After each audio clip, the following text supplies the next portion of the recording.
And it is good to be back with a couple of great friends. Give it up for John Legend and Bruce Springsteen.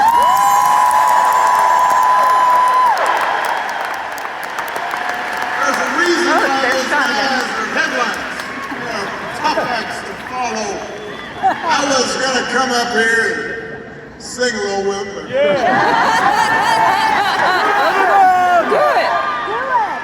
You don't want to do this too often. You know? Hey, people might start taking me for granted.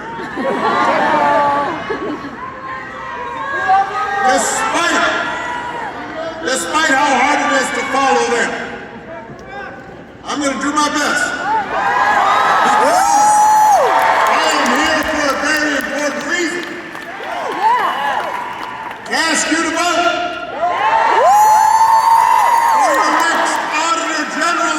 Kenyatta. For your next Attorney General, Eugene Pescale.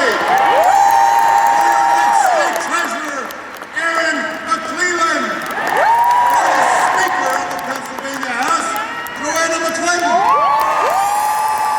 And for my dear friend and your outstanding United States Senator, Mr. Bob Casey.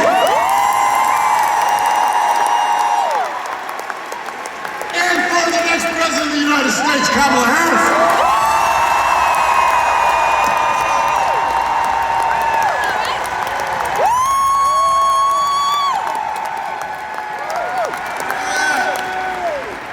Now you've heard this already, but it's worth repeating. If you plan to vote early in person, tomorrow is your last chance. Do it tomorrow. Do not dilly or dally. Get out there. Vote. If you've got a mail ballot, return it right now. You don't want to be waking up and looking down at, oh man. You don't want to be that person. You forgot. Don't wait. If you're going to vote on election day, November 5th, go to iwillvote.com and make a plan. Now let's face it. If you're here at this rally, you're probably going to vote.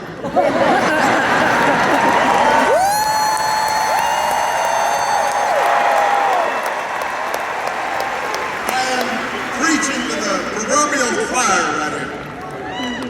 But you've still got work to do. Because you need to talk to your friends and family so they have a plan to vote too.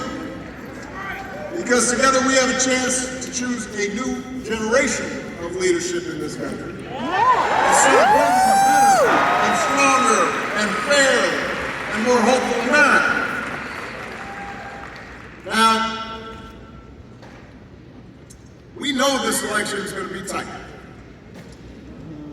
It shouldn't be, but it will be. Because a lot of Americans are still struggling.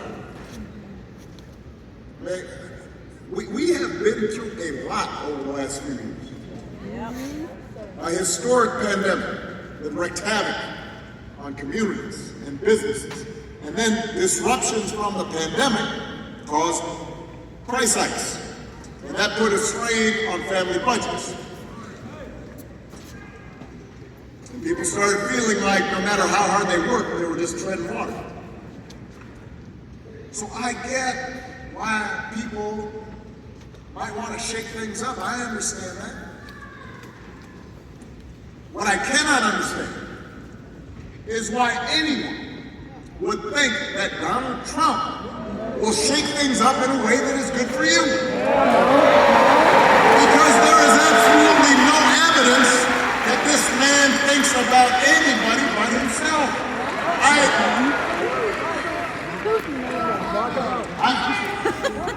I said this before. Here's a man, a 78-year-old billionaire who has not stopped whining about his problems since he rode down that golden escalator 9 years ago. He's still tweeting all times of night, all caps. When he's not complaining, he's trying to sell you stuff. Trying sell you gold sneakers. Trying to sell you a $100,000 watch. Steak. Says it's a Swiss watch. They can't find where in Switzerland it's actually made. He wants to sell you a Trump Bible. Do not move. No. Remember that. I want everybody to understand, nobody can hear your boots, but they can hear your vote.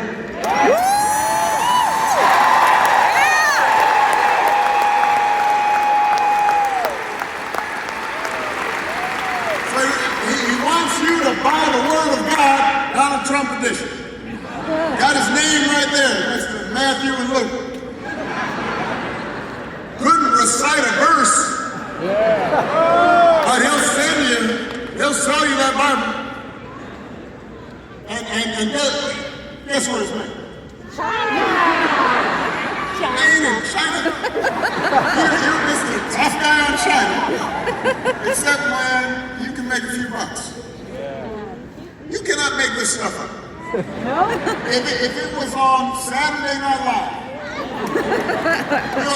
everybody would just say, well, that's exaggerated.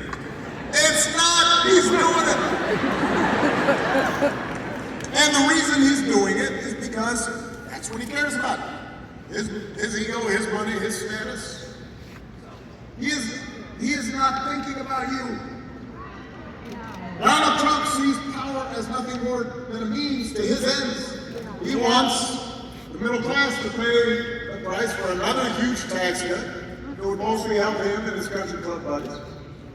He doesn't care if he costs women their reproductive freedom. It won't make a difference in his life. Nope. Most of all, Donald Trump wants us to think that this country is hopelessly divided between us and them. Nope.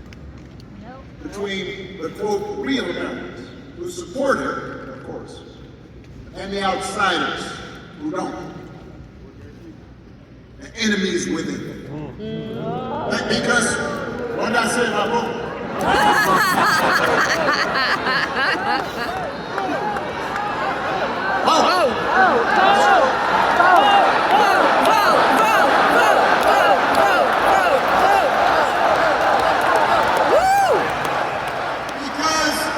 Because Donald Trump understands, and he's not wrong about this, that dividing people, making them angry, will boost his chances of being elected. It's not good for the country, but it might improve his odds. We saw it last night.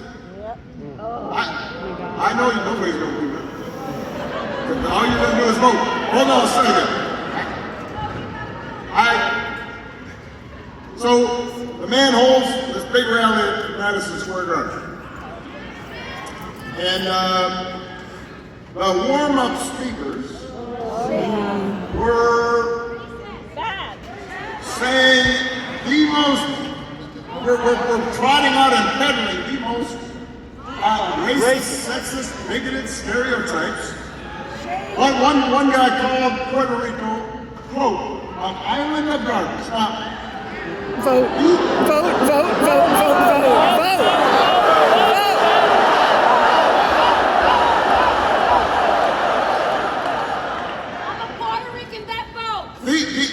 These are fellow citizens he's talking about. Here in Philadelphia, they are your neighbors. They are your co-workers. Their kids go to school with your kids.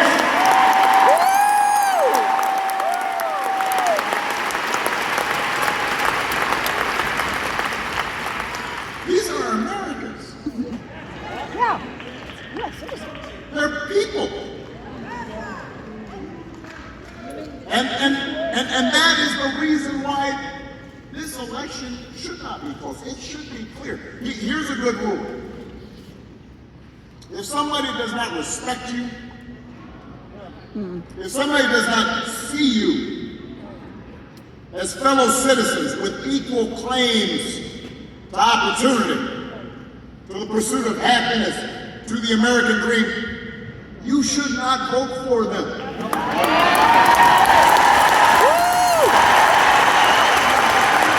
You should not expect them to make your life better. They will not help you make they will not help you pay the bills. Nope. They're not gonna work hard to make sure your kid gets a good education. They're not gonna help you with a down payment on a house. I mean, we have to reject the kind of politics of division and hatred that we saw represented. America's ready to turn the page. America's ready for a better start. Philadelphia, we are ready. Kamala Harris.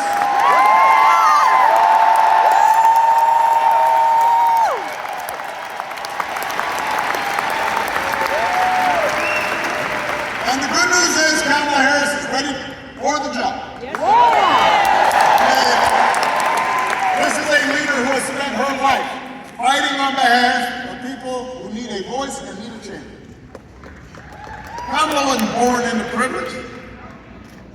She was raised in a middle-class family. Worked at McDonald's when she was in college to pay her expenses. She didn't just pretend to work at McDonald's.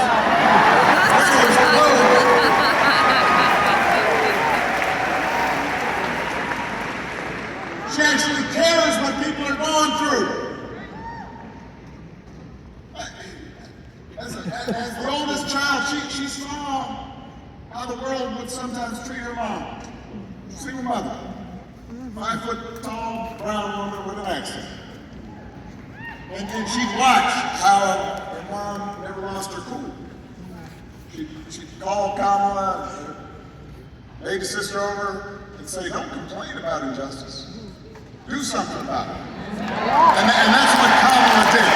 That's what Kamala did as a prosecutor, standing up for children who had been victims of sexual abuse. Standing up as Attorney General of California, fighting the big banks and for-profit colleges, securing billions of dollars for people they had scammed. After the home mortgage crisis, Kamala pushed me and my administration hard to make sure that homeowners got a fair settlement. It did not matter that I was a Democrat. It didn't matter that she had knocked on doors for my campaign in Iowa. She was not going to let anything stop her from winning as much relief as possible for families who deserve it. That's who she is. That's what she stands for.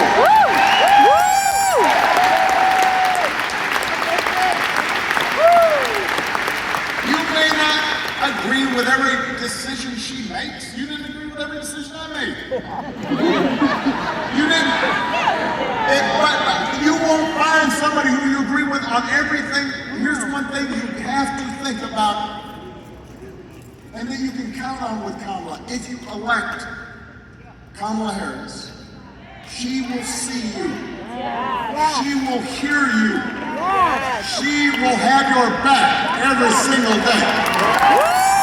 She knows what it's like to struggle and to work hard and to be on the outside looking in. And she'll have an outstanding partner in Governor Tim Walz.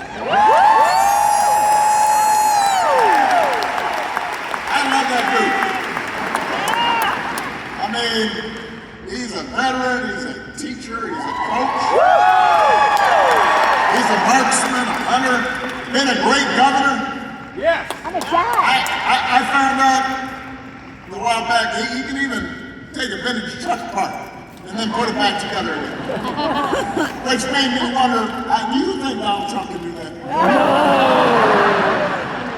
For that matter, do you think Donald Trump has ever changed a flat tire in his life? If he's got a flat tire, he calls over his chauffeur. Jeeves. Change that tire. You're going to know Jesus' name. I know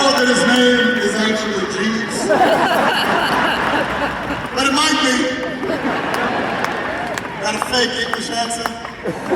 Jesus. Hey, the point is, if you elect Kamala and Tim, they won't be focused on their problems, they'll be focused on your problems. They actually understand that too many folks here in Pennsylvania and across the country are struggling to pay the bills. They know what it's like to struggle to pay the bills. Now, even though wages have been steadily growing, inflation is finally slowing. The price of everything from healthcare to housing to groceries, it's still too high for a lot of folks. And that hurts. The question is, who's actually going to do something about it? I knew you guys knew the answer. That was a rhetorical. But let me expand. So, on the economy, which all polls show that's people's main concern, Donald Trump's main idea is to give another massive tax cut to billionaires and big corporations. That's the last time I'm going to say it. I know y'all got it now. Now, I have heard, because I'm talking to folks, and what I understand is some people are saying, well, I remember the economy when he first came in, that was pretty good. Yeah, it was good because it was my economy.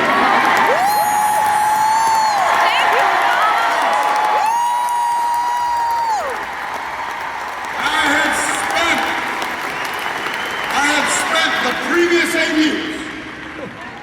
had spent the previous 8 years cleaning up the mess the Republicans had left. Financial crisis, Great Recession, auto industry flat on its back. And after those 8 years, I then handed over 75 straight months of job growth to Donald Trump. And all he did was give a tax cut to people who didn't need it, drove up the deficit in the process. Now he wants to do it all over again.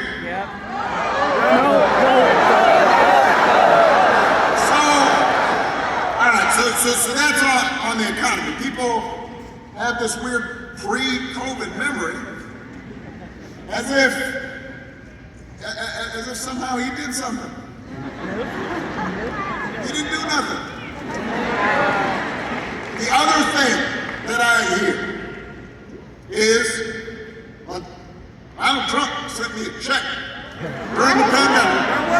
I want you to understand this. First of all, Congress sent you a check.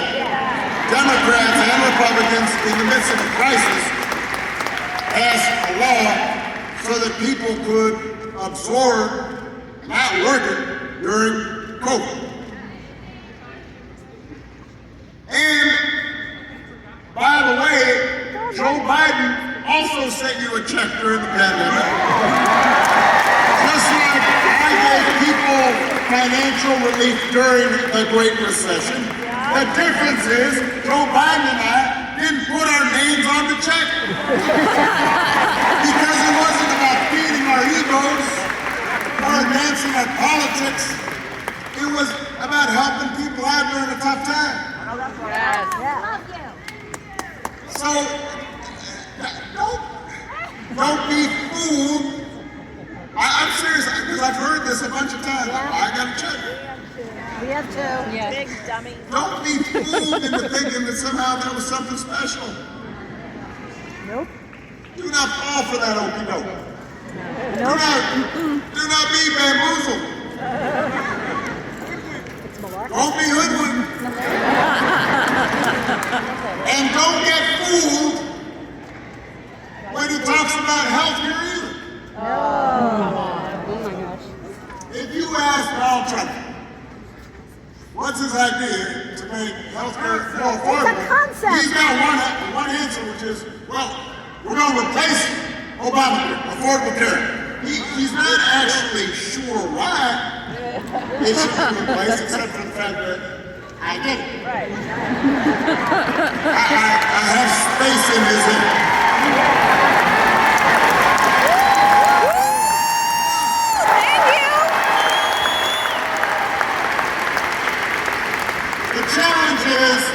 The challenge for him is that Obamacare is now popular. Almost 50 million people have gotten health care because of it. So, a couple of weeks ago, his running mate on a debate stage had the nerve, had the chutzpah to say Donald Trump's, quote, salvaged the Affordable Care Act. That is not correct. Donald Trump spent his entire presidency trying to tear it down. And he couldn't even do that right. And now, 8 years after he was elected, when asked, well, if you get rid of Obamacare, how would you replace it? He said, well, I have concepts of a plan for how I would replace it. Concepts of a plan. I want you to think about this for a second. Let's say your boss gives you an assignment. Says, I need it by Friday. Friday rolls around. Boss comes, so, you finished that project I asked for? Scratch your head, you say, well, I haven't actually started. But I do have a concept of a plan for how I might do this project you asked me to do. Or you can try it at home. I need to do the dishes. Throw out the trash.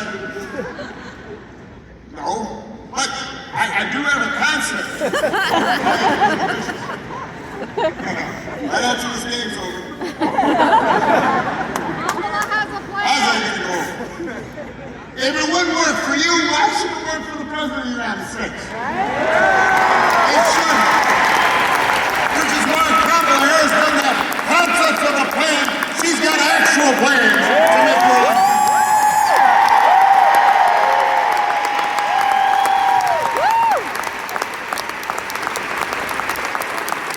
Concepts of a plan. Kamala's has plans to go after corporations that unfairly jack up prices.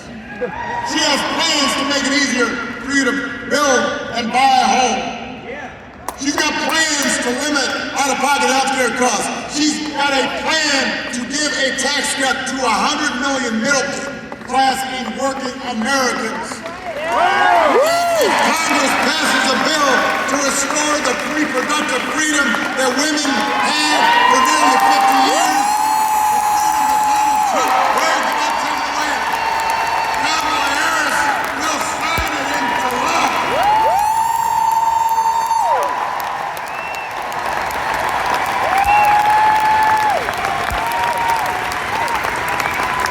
That's who Kamala Harris is. That's what she stands for, not concepts of a plan. Actual plans. What plans? Now, if you challenge Trump on his concepts, you say, well, those don't make sense. That's not well thought out. That's impractical. I don't understand. That word salad you just issued. He will fall back on one answer. Blame him. He wants you to believe that if you re-elect him and let him round up whoever he wants, ship him out, detain him, all your problems will be solved. Now, well, this has traction among a bunch of voters, so I want to talk about this for a second. I want everybody to understand this. We have a real issue at our borders. We are a nation of immigrants. But, so somewhere in your family, somebody came from somebody else. It came from someplace else. We are a nation of members, but we're also a nation of laws. And we have to make sure the system works the way it's supposed to, that it's orderly, that it's safe, that it's fair. But here's the thing I don't understand. If you are concerned about immigration, if you think it's a top problem, I want you to just ask yourself this simple question. Donald Trump, J.D. Vance, they're always talking about, well, Kamala's been vice president for 4 years. You know, so she has to take responsibility for all that, even though she wasn't actually president.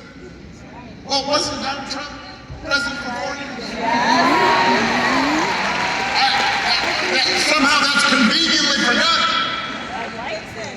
But I haven't forgotten. If rounding up and deporting millions of people, many of them women and children, if rounding up millions of desperate people is the answer to everything, why is it that the number of undocumented immigrants was basically the same when Trump left office as when he took office?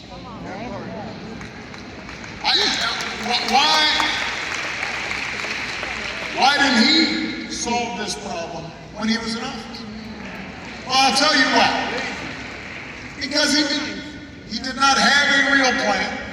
He had concepts of plan. And it was a mean and ugly plan. And an impractical plan. You know what would actually help bring order to the border and fix our immigration system? More help. A bipartisan deal that Kamala Harris, as vice president, supported, even though it was written by one of the most conservative Republicans in Congress, and Congress was all set to go. And then Donald Trump called up the Republicans in Congress and said, well, you can't vote for that. Because he believed that it was better not to solve the problem so he could use the issue in the election. So he could engage in fear-mongering.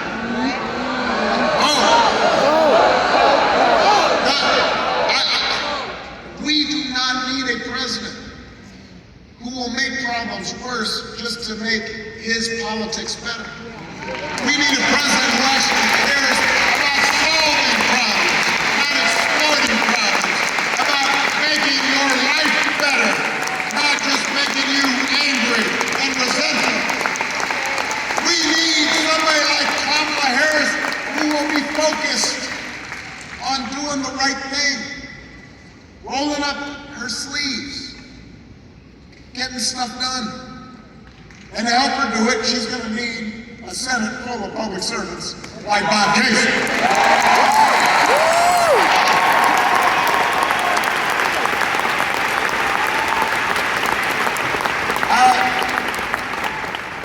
I have known Bob for almost 20 years.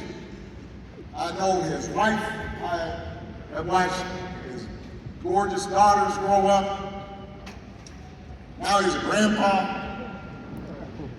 Although his grandson, little guy, wouldn't give me a fist bump. He was feeling kind of shy. I was like, oh man, next time.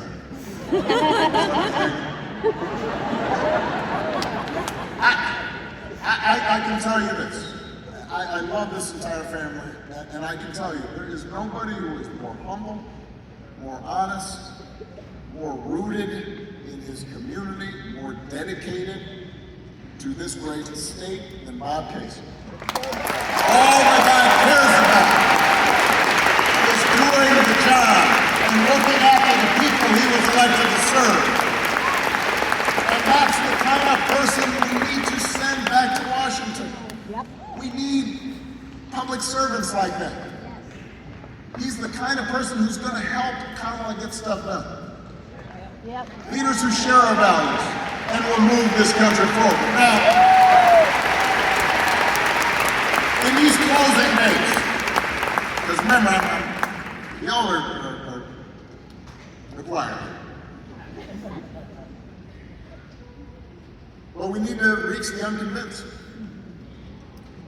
And when we talk to people, I think it is super important for us to be respectful and to listen, not just talk. And I understand where folks are coming from and recognize not everybody's going to have the exact same perspective as we do. But one thing that you will hear from a bunch of folks, including maybe some of your friends, family members, co-workers, is they don't believe politics can make a difference in their lives. You know, they just think politics is nasty and it's frustrating. And with so much crazy swirling around. I understand why people would just say, you know what, that's just not for me. It has no impact on me. Doesn't matter who's in charge.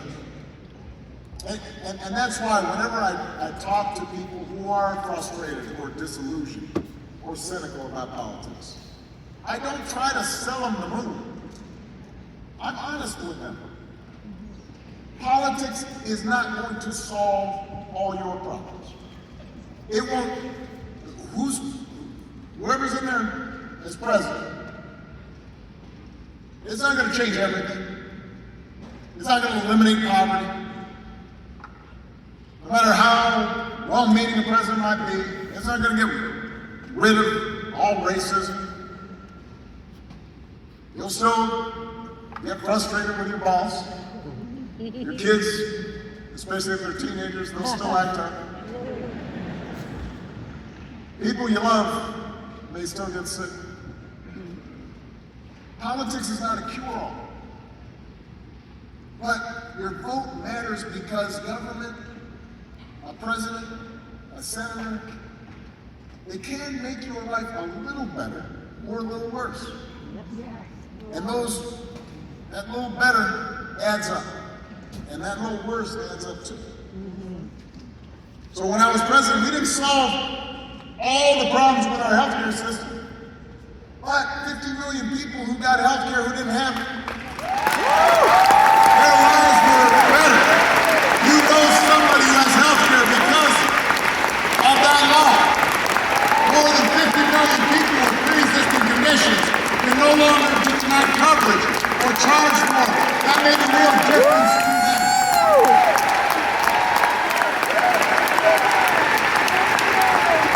The Biden-Harris administration making insulin, capping it at $35. Making prescription drug prices cheaper. That helped somebody. It made their lives a little better. And all that better adds up. Now the reverse is true. And I'm going to give you one more example. When I was president, we put together an entire playbook for how to deal with the pandemic. We had dealt already with H1N1. Right at the first year of my term, we dealt with Ebola in my second term. Oh yeah, I forgot about that. And so we said, you know what? Scientists are telling us that eventually there's going to be a serious airborne pandemic. Let's put together a plan. We gathered all the experts. We put together a playbook. We had all of our agencies come together. Let's practice the same way we do with natural disasters. If this happens, what are we going to do with schools? What are we going to do with coordinating with public health programs at the state level? How do we accelerate vaccine?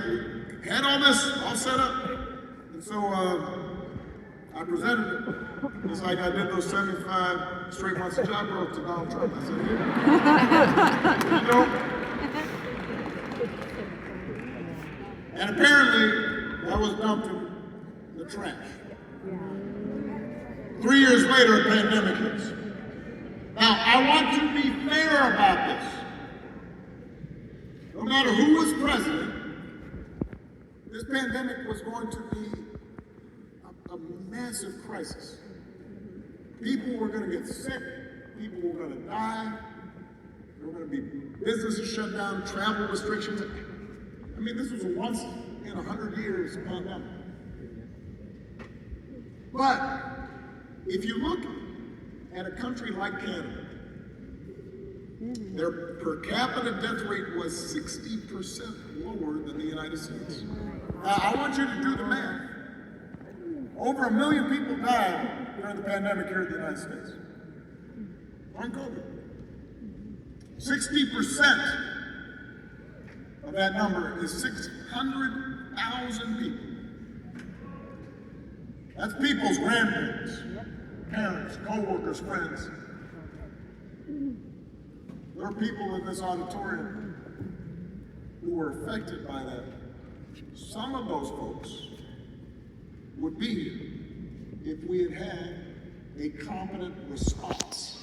Not somebody who was suggesting injecting bleach, but somebody who was actually working in a serious fashion to make things better. So if somebody tells you this election doesn't matter, just remind them, please. It makes a difference when you've got a leader who sees you and cares about you and is serious and honest. It will affect your life. You may not see it right away, but it will. And if that's not enough, then also please remind them that any election is about more than just policies. It's also about values. It's also about character. Some of you know that when I was growing up, I didn't have a father in the house. But I did have people around me. Stepfather, grandparents, teachers, coaches, most of all my mom, who taught me the difference between right and wrong. Who showed me what it meant to be honest, and to be responsible, and to work hard, and to treat other people the way I wanted to be treated. And I did not always live up to those values when I was a teenager. I partied a little too much. But over time I internalized them, and I tried to live up to them. And I suspect most of you grew up the same way. And one of the most disturbing things about this election, and about Trump's rise in politics generally, is how we seem to have set aside the values that we were taught.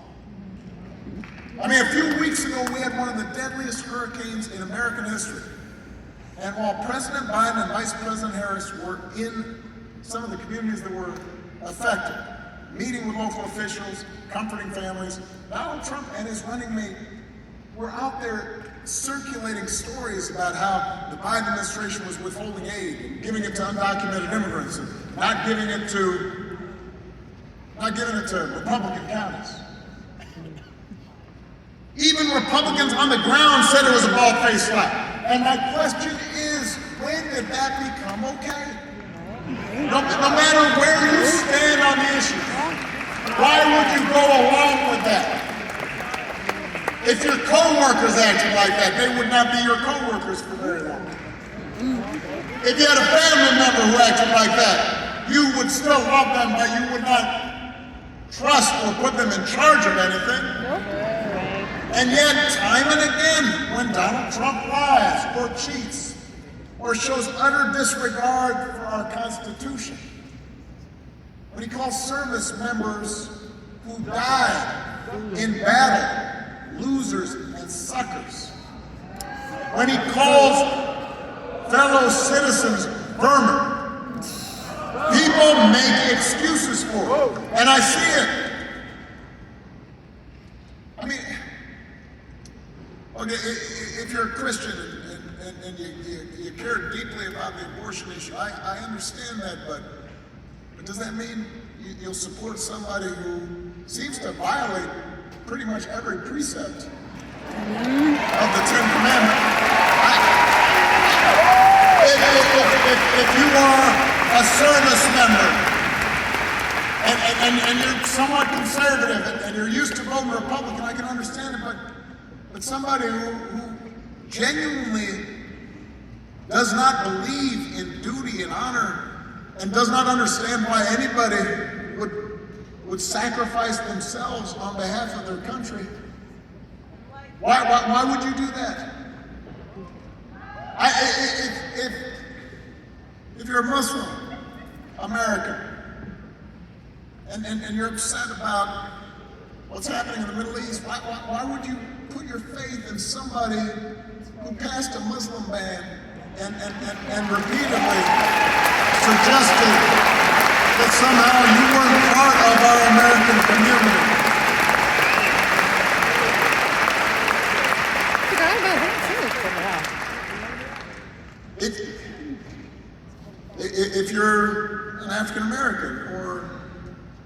Latino, if you're from Puerto Rico and you see somebody whose values seem to indicate that you're not part of their equation, how do you think it's okay? How can you tell yourself it's okay as long as our side wins? And I've noticed this especially with some men who seem to think Trump's behavior is somehow a sign of strength. You know, sort of the macho, fake macho thing. You know,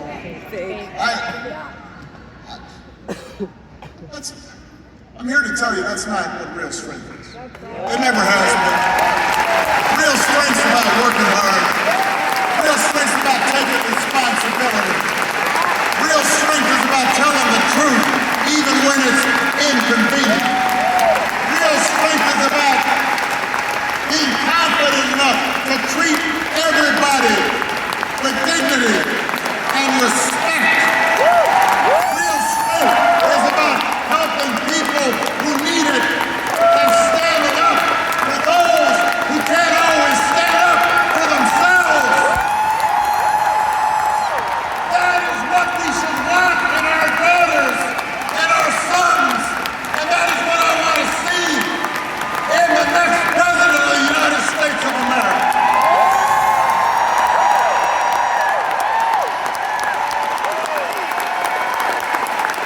And the good news is that you have candidates to vote for in this election who demonstrate that kind of character, who know what real strength looks like, who will set a good example and do the right thing and leave this country better than they found it. And Pennsylvania, that is the choice in this election. It's not just policies that are on the ballot, it's who we are, what we stand for. So whether this election is making you feel excited or scared, or hopeful, or frustrated, or anything in between, do not sit back. Don't just hope for the best. Get off your couch and vote. Put down your phone and vote. Vote for Kamala Harris as the next president. Vote for Tim Walz as the next vice president. Vote for Bob Casey and this whole incredible Pennsylvania Democratic ticket. Help your family and friends and neighbors and co-workers go to the polls. If enough of us make our voices heard, we will leave no doubt about the outcome of this election. We will leave no doubt about who we are and what America stands for. And together we will keep building a country that is more fair and more just and more equal and more free. That is our task. That is our responsibility. Let's go do the work.